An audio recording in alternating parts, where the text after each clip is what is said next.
Can anyone with their aerobics show me what an absolute value function would look like? Fantastic. So a nice little V. Okay, terrific. Now, has anybody have any idea what an exponential function might involve? Doesn't it start low and then go up rapidly? Yeah, good. Okay, so what sort of shape would you be looking at? You'd be looking at an upward curve. I'd like an upward curve. Great. Okay, well, let's have a look and see. So basically, we're looking at an exponential function has a pronumeral as the power. So up until now, we've been looking at different situations where, for example, we've had y equals 3x minus 4, so our variable there. What sort of function would this one be? My name's Helen Veer. I'm a part-time mathematics teacher at Parkes High School and also the Gifted and Talented Coordinator. I started off my professional career as a veterinary surgeon, so I went back and did a DipEd and mathematics at university and retrained as a mathematics teacher. In today's lesson, I was teaching Year 11 Extension 1 mathematics students. These students have all been identified as gifted and talented. With extension maths, it's a very, very tight curriculum. It's really important to get a really deep knowledge for the kids to really understand what they're doing.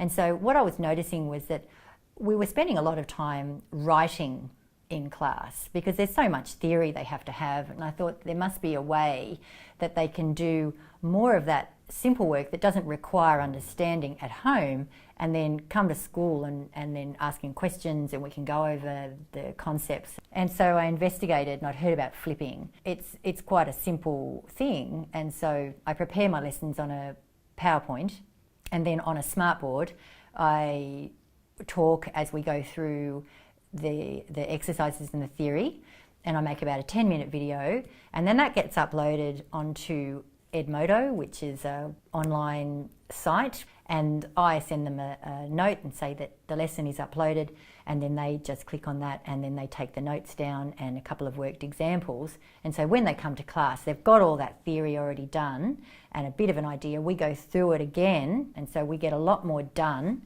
in class, and I feel their understanding is extended. And I've asked the kids and they really enjoy it as well. It also means they're taking a lot more responsibility for their own learning.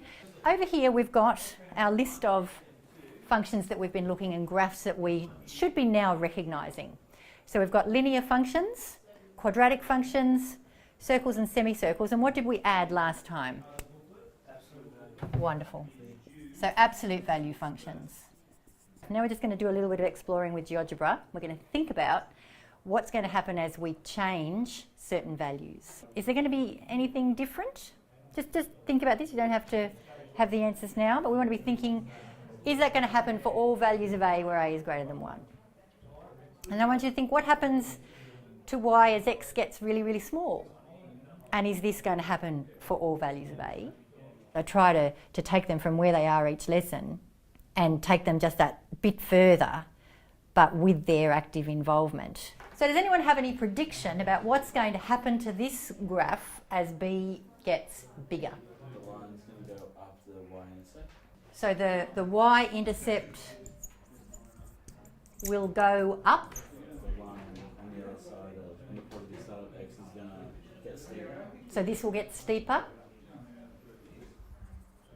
The graph will get steeper.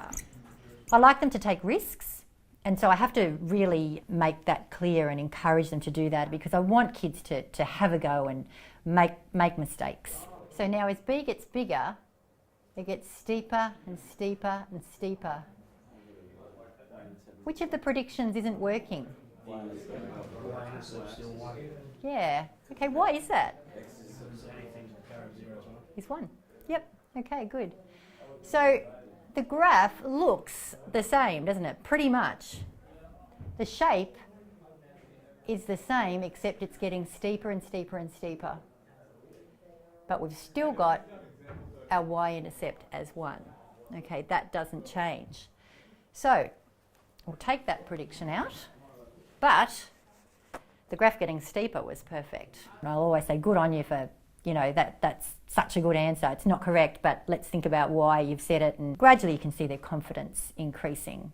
I love technology and I use it a lot in my teaching, and I find GeoGebra is a fabulous program for kids to be able to predict what they think might be going to happen and then confirm it with GeoGebra, and just being able to change the variables so easily allows them to see all different things that can happen.